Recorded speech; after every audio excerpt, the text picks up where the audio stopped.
Sun God's Instruction. Today was an unusual day here at my home. I was not waiting outside on my porch, or stood in the waiting room at the window. Rather, I was sat in my armchair.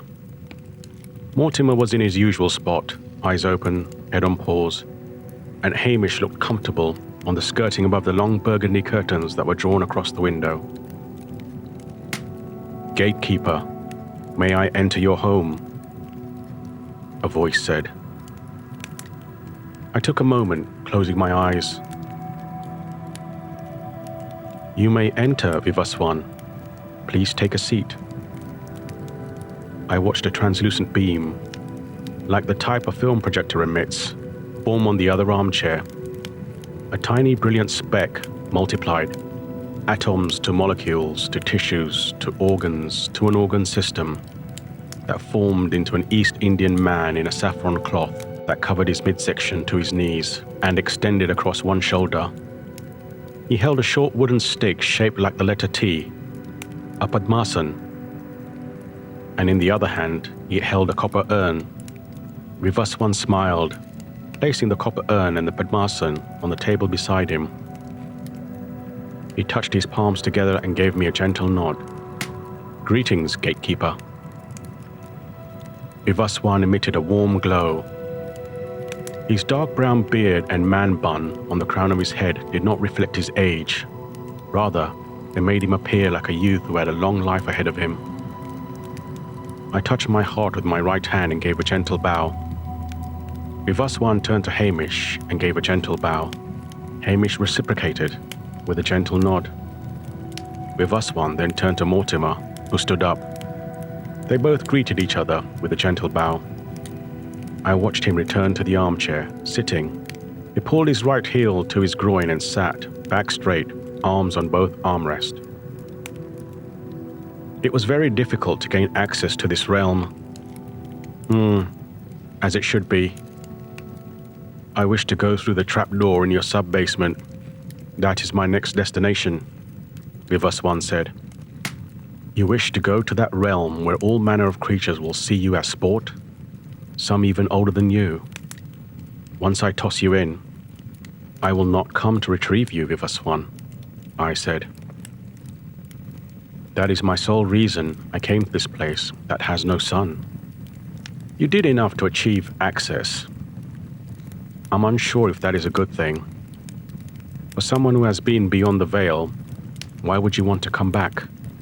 Vivaswan smiled, nodding. He touched his heart with his right hand. "I have been absent too long. I forgot a conversation I had a long time ago. Call it an instruction." Vivaswan pointed to the fireplace.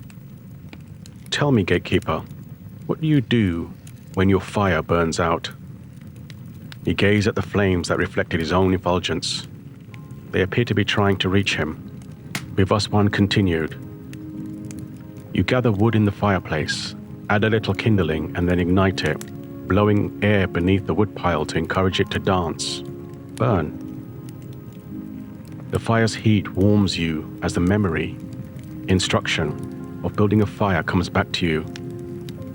You need to do that to remember." Vivaswan smiled at me. "I've lived a life, born, grew, fell in love, married, had offspring to find the instruction in the birth-death cycle, to experience, to remember. It was both beautiful and damaging. But to reach this place, it is not easy. I needed to commit acts that would make you take notice, gatekeeper." Vivaswan's effulgence faded as he looked down at his own hands. "Divine Mother would not grant me access. She said it was your domain, and I have been watching you for a very long time. Had I come straight to you and asked for access, you would have turned me away." I nodded. "This way you cannot deny me access, gatekeeper. You still need to convince me of the door you wish me to open.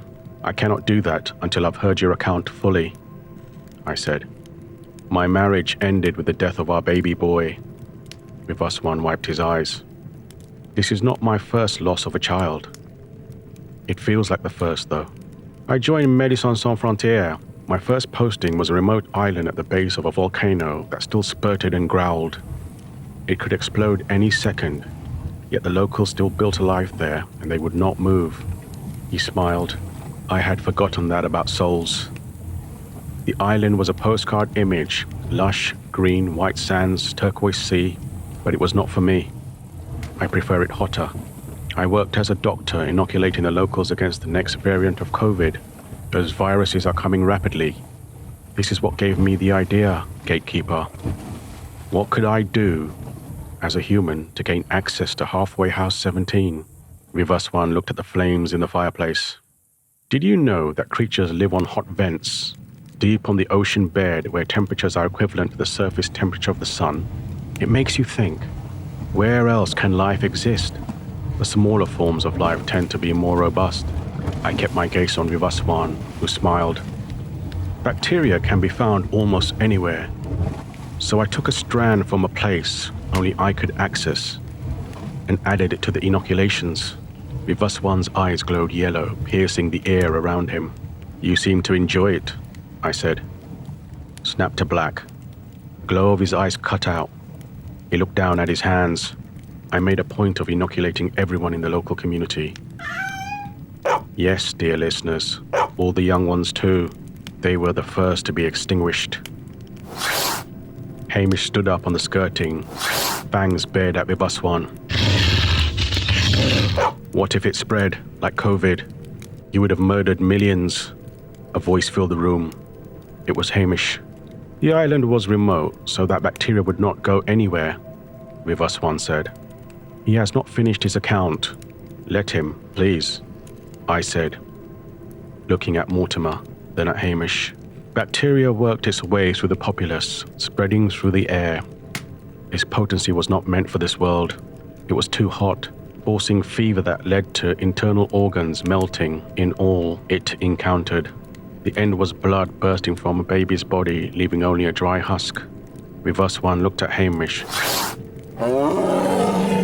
Hamish leapt off the skirting, morphing into the black cat the size of a Siberian tiger. His pelt crackled with blue fire. Vivaswan nodded. Hamish lunged at Vivaswan, who placed his Padmasam beside his throat. Hamish bit down, crushing them both. Vivaswan did not fight back. Instead, he smiled. Slowly, his eyes closed. I watched him. I know you can hear me. You will get your wish. Part of it, at least. The trapdoor in the basement is not for you. I was thinking, as you were telling me your account, you have been there before a couple of times. You take the same route each time. No, that is not life. Life can be unexpected. It veers you left when you want to go right. So I have a more appropriate door for you. You see, yes, you did release the bacteria on a landmass surrounded by water, but you forgot to take into account the flora and fauna there. Birds island hop, rivers run in the sea, tourists. Well, they visit all the islands. The bacteria did mutate. It made it to the mainland. Pray tell, what do you think happened next? I looked at Mortimer, who glared at Vivaswan. You are responsible for more than a community of deaths, much more. You would have been better off making the sun touch the earth for an instant. At least it would have been quicker for those souls who suffered terrible pain. Much purer too. This cannot go without comment, sun god. We are all made of stardust, Gatekeeper. There has never been a time when we did not exist, nor in the future will we cease to be, Vivaswan's ethereal voice said. Sounds majestic, I will confess. I understand that mentally, but it is not in my experience yet. If it were so, what would be the reason for all of us to act upon anything? Get up in the morning, go for a walk, speak to a loved one. We all exist, and we never die. So why go through the charade of life? I do not yet know the answer to that question, but I will say, your statement means very little to the mother who watched her baby bleed out in her arms, because you released a bacterium upon them. To the mother, her life is finite. She lost a loved one, a baby. The fear of never seeing her child again broke her. Tell me, sun god, when was the last time you felt that? Take him to the abyss. Please, Gatekeeper. Not there. Gentle footsteps were heard coming down the hallway. Mortimer looked up. He had a doggy grin on his face as a warm glow filled the room. Hamish kept his eyes on Vivaswan, his mouth still around Vivaswan's neck. Divine Mother entered the room, clad in white apparel and soft shoes. Her radiance dimmed. "Divine Mother," I said. I touched my heart and gave a gentle bow. She nodded and then went over to Mortimer and ruffled his head. Mortimer's grin widened. "Answer him, Vivaswan," Divine Mother said.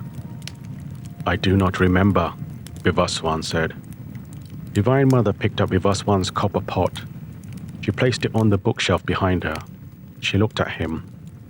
Eyes closed, he remained dormant in Hamish's bite. "You can come to collect this when you are able. For now, my sister awaits you beyond the veil." Divine Mother looked at Vivaswan. "Hamish?" Hamish dragged Vivaswan out the room and turned left. "Mortimer, I need your assistance." Mortimer left the room. Divine Mother turned to me. "Once you are done, I will be outside the temple." I nodded and left the room. Down 2 flights of stairs, I stopped at the gateway to the abyss. A tall, translucent barrier shimmered. Hamish waited there, still gripping Vivaswan. "You will get what you wish for, the human experience. Beyond the veil, you will meet your son, and you can then explain to him what you released into the world." I had forgotten more than I realized, Gatekeeper. "Thank you for instruction," Vivaswan's ethereal voice said. "Perhaps that was your intent all along," I said. He smiled. His body transformed into a tiny sun that brimmed with orange hotspots and solar flares. It emitted a powerful glow that covered the entire floor in brilliant light. Screams shrieked from behind the doors. I watched the star become Vivaswan again. He turned to Hamish, clasping his hands. He gave a gentle nod. "Forgive me for angering you. I needed your full wrath to rekindle memories." Hamish gave a gentle bow. He morphed into a ginger cat and sauntered upstairs. Vivaswan turned to me. "Thank you, custodian of this house. I learned what I needed to." "You needed that from me?" I said. "My guru suggested as much. Who better to teach me about humanity than a gatekeeper that listens to accounts told by the darkest of their kind? I will not forget what I have done. I will atone," Vivaswan said. "All things born die. Even the mightiest star in the sky will fade, burn out," I said. Vivaswan nodded. "When you live for so long, that is easy to forget. I needed to live through it to remember. This is the best instruction. This is why we live." I touched my palm on the translucent barrier. A chasm opened up. A terrible brimming was heard. Screams from behind the doors filled the corridor. "Farewell, Gatekeeper.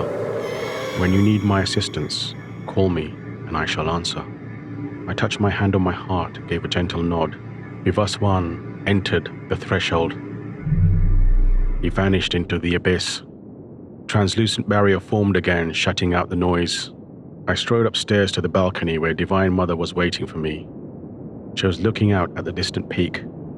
Above us, a crescent moon was high in the sky. This one was not like the one you can see from Earth. Rather, it filled a quarter of the night, brightening the area.